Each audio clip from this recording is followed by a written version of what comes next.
মা রানী ঠিকই বলেছে, ক্যালেন্ডারটা বদলে দেওয়া হয়েছিল। বড় বৌদি এটা চেঞ্জ করে জায়গা মতন রেখে দিয়েছে। এই মহিলাটার মুখটা বন্ধ করা দরকার রিতম দা, প্লিজ ফোনটা করো।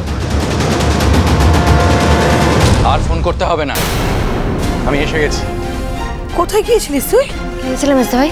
হ্যাঁ রানী, তোমার সন্দেহই ঠিক।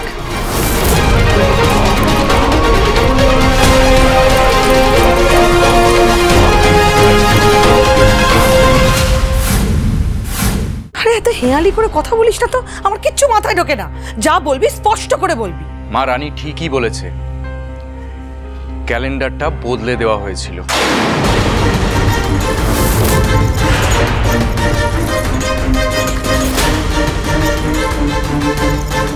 যেই দোকান থেকে এই ক্যালেন্ডারটা আনা হয়েছিল আমি সেই দোকানেই খোঁজ নিতে গিয়েছিলাম, আর সেখানে গিয়েই আমি জানতে পারলাম যে বড় বৌদি এরকমই সেম একটা ক্যালেন্ডার ওই দোকান থেকে নিয়ে এসেছে।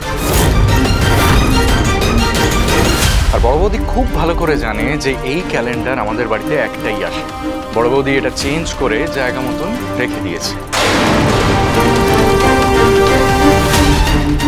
আর বেচারি রানী সারা দিন ধরে বাচ্চা সামলানোতে হয়রান হয়ে থাকে, তাই এটা নজর করতে পারিনি।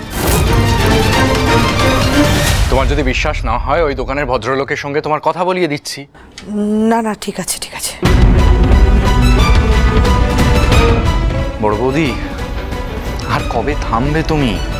কেন মেয়েটার পিছনে এইভাবে পড়ে রয়েছো? মায়ের বোনটাকে কেন এইভাবে বিষিয়ে দাও? কি পাও তুমি এইসব করে?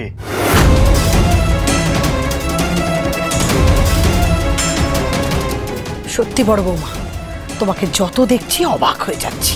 সেই তোমাকে আমি এত বিশ্বাস করতাম, ভরসা করতাম, আর তুমি আমার একটার পর একটা ক্ষতি করে যাচ্ছ। ভালোবেসেছিলাম বলে প্রতিদান হিসেবে এটাই আমি পাওয়ার যোগ্য? তোমাকে আমি আর কোনো দিন ক্ষমা করবো না। সেদিন এত কথা বলা হলো, তারপরও এরকম একটা অন্যায় করলে? বাচ্চাটার কথা একবারও ভাবলে না? এতটা স্বার্থপর তুমি?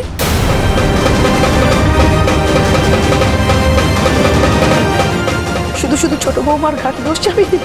আমি জানি ও এখনো অনেকটাই ছোট, সেভাবে ম্যাচুরিটি আসেনি, প্রত্যেকটা কাজে ভুল করে, তাই ওকে ছোট করার জন্য এরকম একটা কাজ করে।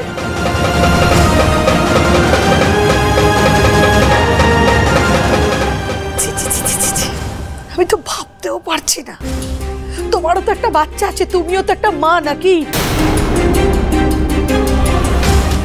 আজ পান্তুয়ার সাথে যদি এরকম একটা ঘটনা ঘটতো, পারতে মেনে নিতে?